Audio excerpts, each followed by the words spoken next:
வணக்கம்.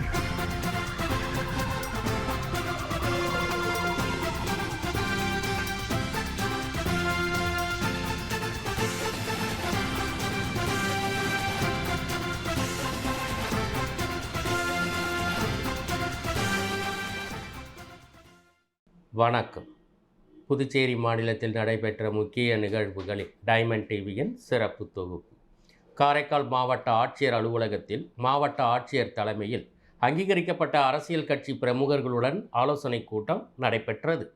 இந்திய தேர்தல் ஆணையத்தின் ஆணைப்படி மற்றும் புதுவை தலைமை தேர்தல் அதிகாரியின் அறிவுறுத்தலின்படி வாக்குச்சாவடிகளின் மறுசீரமைப்பு, அதாவது வாக்குச்சாவடியில் பெயர் மாற்றம் செய்யப்பட உள்ள வாக்குச்சாவடி கட்டிட இடிபாடுகள் உள்ளவைகள் மற்றும் பட்டியலிடப்பட்டு அங்கீகரிக்கப்பட்ட தேசிய மற்றும் மாநில அரசியல் கட்சிகளின் முன்னிலையில் வைக்கப்பட்டு அவர்களின் கருத்து கேட்பு கூட்டம் மாவட்ட ஆட்சியர் அலுவலகத்தில் நடைபெற்றது. இந்த கூட்டத்தில் மாவட்ட ஆட்சியரும் மாவட்ட தேர்தல் ஆணையருமான இஸ்தாரதி, காரைக்கால் சார்பு ஆட்சியரும் வாக்குப்பதிவு அதிகாரியுமான பூஜா, வாக்குப்பதிவு அதிகாரியான அருணகிரிநாதன் மற்றும் துணை மாவட்ட தேர்தல் அதிகாரியான செந்தில்நாதன் மற்றும் உதவி வாக்காளர் பதிவு அதிகாரிகளான பொய்யாதமூர்த்தி, சண்முகானந்தம், சுரேஷ், ரமேஷ் ஆகியோர் தேர்தல் துறையை சார்ந்த அலுவலர்களும் இந்த கூட்டத்தில் கலந்து கொண்டனர்.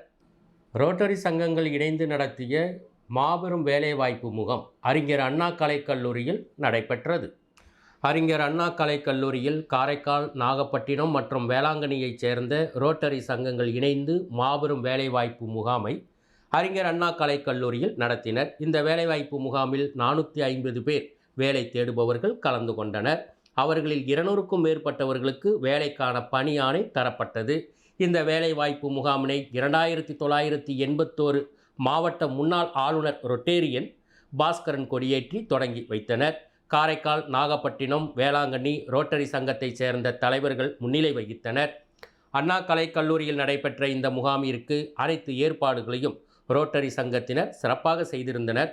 குறிப்பாக காரைக்கால் ரோட்டரி சங்கத்தின் தலைவர் ரொட்டேரியன் குமரேசன், உதவியாளர் ஆளுநர் வில்லியம்ஸ், செயலாளர் மணிகண்டன் மற்றும் கணேஷ் கார்த்தி அனைவரும் பல்வேறு பணிகளை ஒருங்கிணைத்தனர். அண்ணா கலைக்கல்லூரியின் பேராசிரியர் காந்தி மாணவர்களை சிறப்பாக வழிநடத்தி வேலைவாய்ப்பு முகாம் சிறப்பாக நடைபெற அனைத்து ஒத்துழைப்பும் தந்தார். காலை 8 மணி அளவில் தொடங்கிய இந்த முகாம் மதியம் 3 மணி அளவில் நிறைவடைந்தது. பணி ஆணை பெற்ற பணியாளர்கள் ரோட்டரி சங்கத்திற்கு தங்களது நெஞ்சார்ந்த நன்றியினை தெரிவித்துக் கொண்டனர்.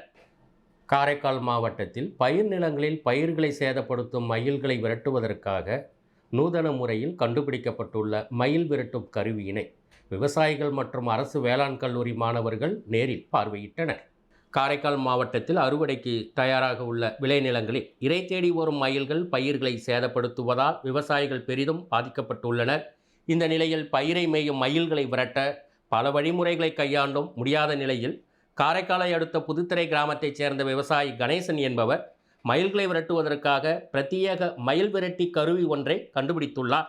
இதில் காற்றில் சுழலக்கூடிய காற்றாடியில் மணிகளை கட்டி அதன் மூலம் எழுப்பும் ஒளியினால் மயில்கள் மட்டுமின்றி எலிகள், பறவைகள் பயிர்களை சேதப்படுத்துவதை தடுக்கப்படவுள்ளதாக பார்வையிட்ட விவசாயிகள் மற்றும் பண்டித ஜவஹர்லால் நேரு அரசு வேளாண் கல்லூரி மாணவர்கள் கல்லூரியின் இணை பேராசிரியர் அனந்தகுமார் மேற்பார்வையில் அனுபவபூர்வமாக உணர்ந்துள்ளனர்.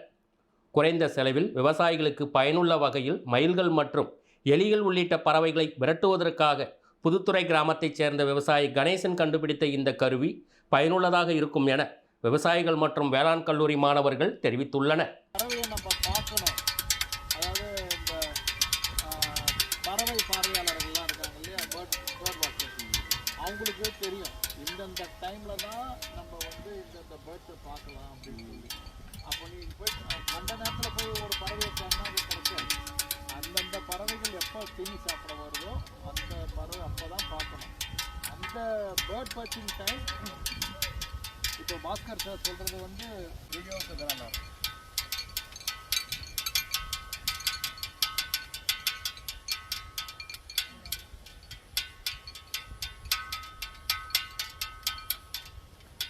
நல்லா சவுண்டாக இருக்குது சார். நான் கட் பண்ணிவிட்டு 4 பக்கமும் ஒரு இது ஆணி வச்சு அதை ரிவுட்டை எடுத்து வச்சுட்டு இதில் செட் பண்ணி அதை ஒர்க் பண்ணிட்டு இது இந்த வீல் இப்போ விட்டு விட்டு அடிக்கிறதுனால யாரும் நம்மளை டிஸ்டர்ப் பண்ணுறாங்க அப்படின்னு சொல்லி நம்ம பார்க்குற மாதிரி திடீர்னு அப்போ ஏதோ இருக்கு யாரா இருக்கிறாங்க காற்று அடிக்காது. காலையில் 6:30லேருந்து 8, 8:30 வரைக்கும் கண்டிப்பாக பனி நாளில் காற்று அடிக்கவே அடிக்காது. ஒன்றுங்க. என்னதையா இது? இது பாட்டிலில் தனியாக பாட்டிலை கட்டி விட்டுட்டு சைடில் வந்து ஆணியோ நெட்டை கட்டி விட்டோம்னாக்கா அடியில் வந்து ஒரு ஏதாவது வெயிட்டுக்காக வேண்டி பறக்கிற மாதிரி இருக்கணும். அது பறந்துச்சுனாக்கா டக்கு டக்குன்னு அந்த அடிக்கும். அதில் அடிக்கும் போது இந்த குருவி எதுவும் வராதுங்க. அதனால் வச்சு ஒரு ஐடியா பண்ணி செஞ்சுட்டு நீங்களே செஞ்சதுங்க? சரிங்க. காற்று அடிச்சுன்னா நல்லா காற்றோட ப்ரெஷர் அடிக்கணும்.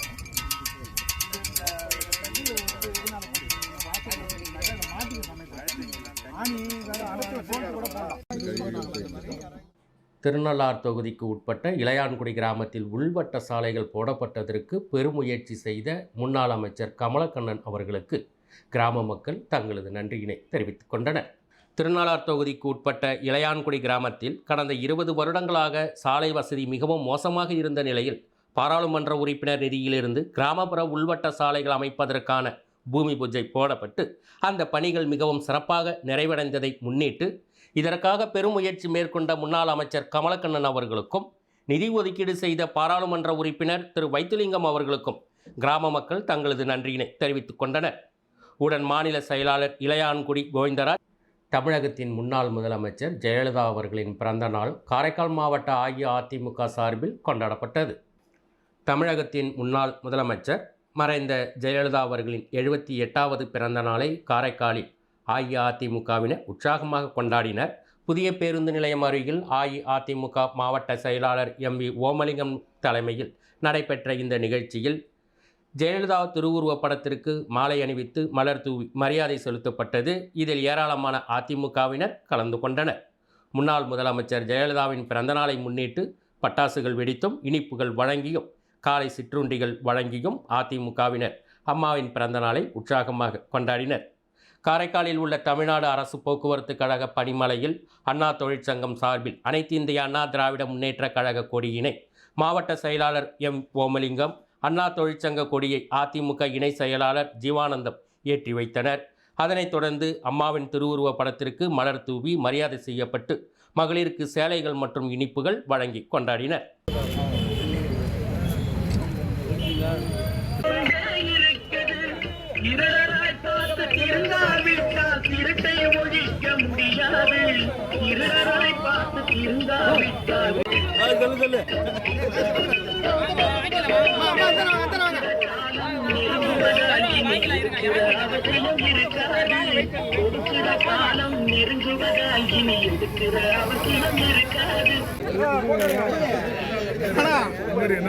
சூப்பரான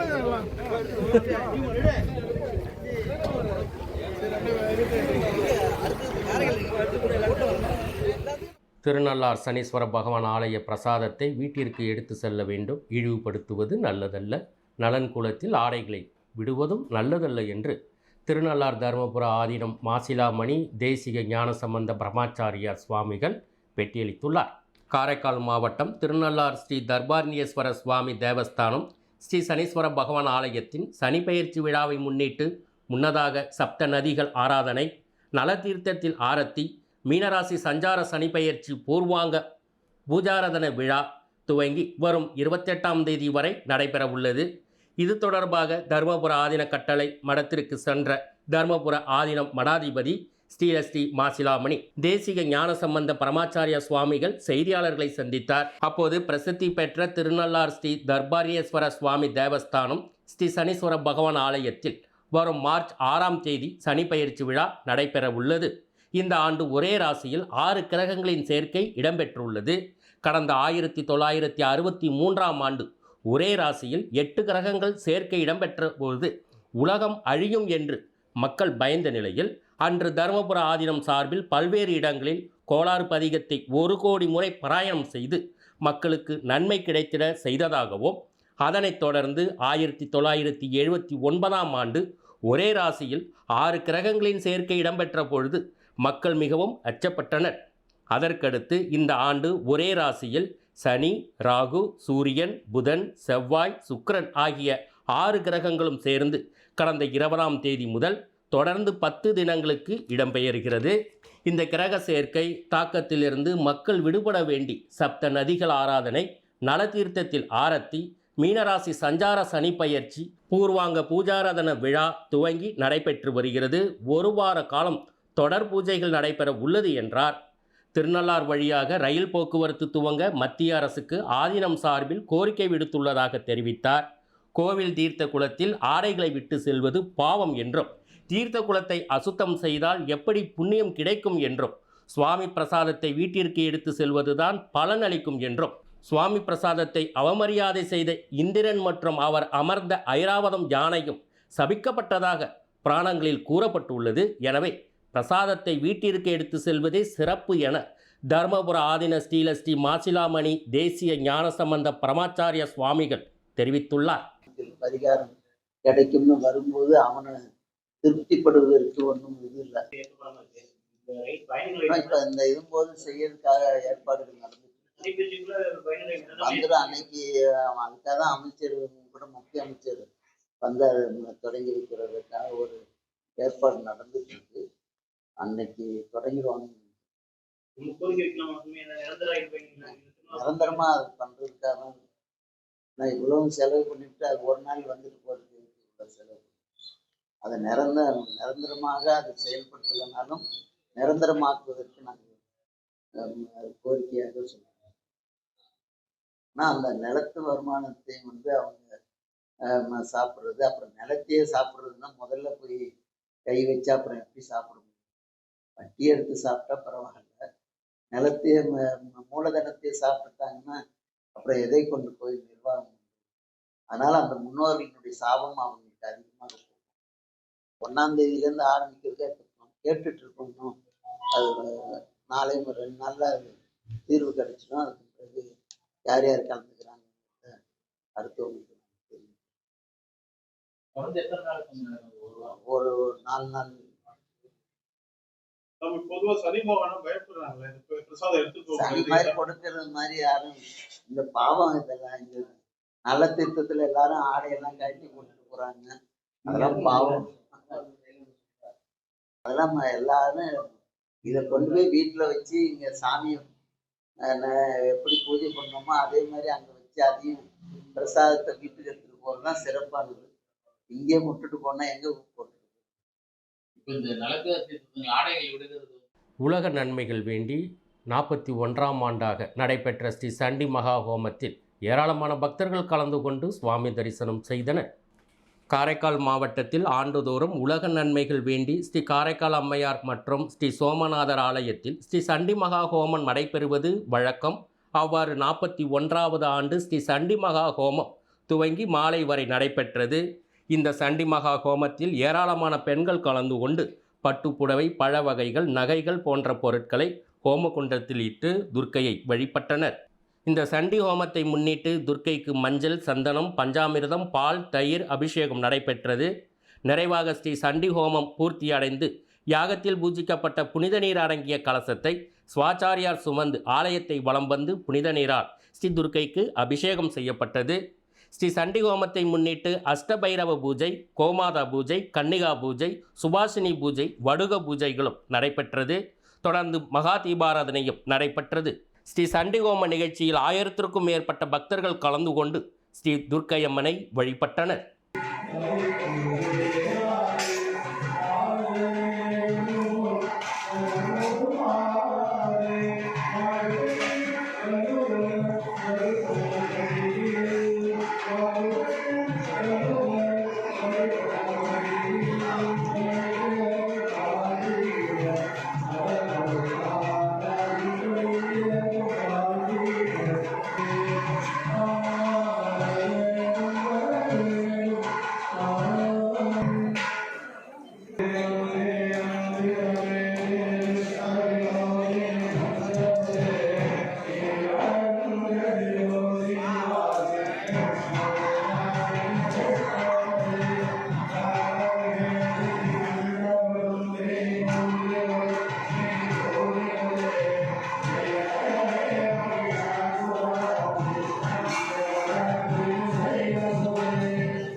ராஜா.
இத்துடன் இந்த சிறப்பு தொகுப்பு நிறைவு பெறுகிறது. வணக்கம்.